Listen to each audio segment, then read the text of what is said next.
नया नया कपड़ा भाभी भैया के पहिरया हो।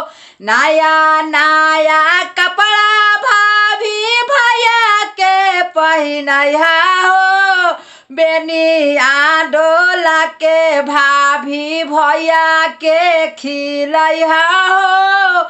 बेनिया डोला के भाभी भैया के खेलैया हो। अरे नया नया कपड़ा भाभी भैया को पहनाएगा। नया नया कपड़ा भाभी भैया को पहनाएगा।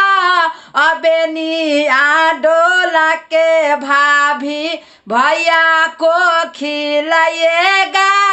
बेनिया डोला के भाभी भैया को खिलाएगा। कि करलिहा हो भाभी भरा मांग से नूरावा। लाल रंग के सड़िया पेनिहाला गल घुंघुरावा। त करलिहा जी भाभी भरा मांग से नूरावा। नया नया सड़िया पेनिहा अगला गल घुंघुरावा। पति देव के सेवा कर में तनिका ना शरमैया हो।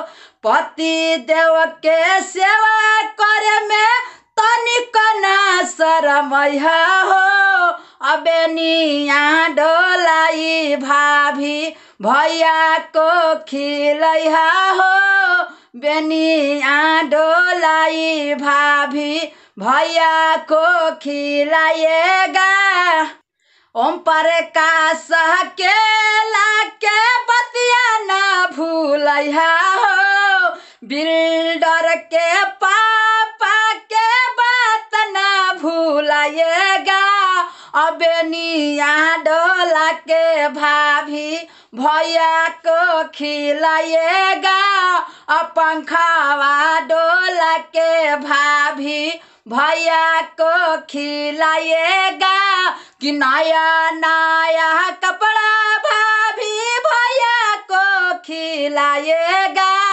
नया नया कपड़ा भाभी भैया को पहनाएगा। बेनिया डोला के भाभी भैया को खिलाएगा। पंखा डोला के भाभी भैया को खिलाएगा। सबके प्रणाम नमस्कार। हम प्रकाश अकेला बिडरवा के पापा।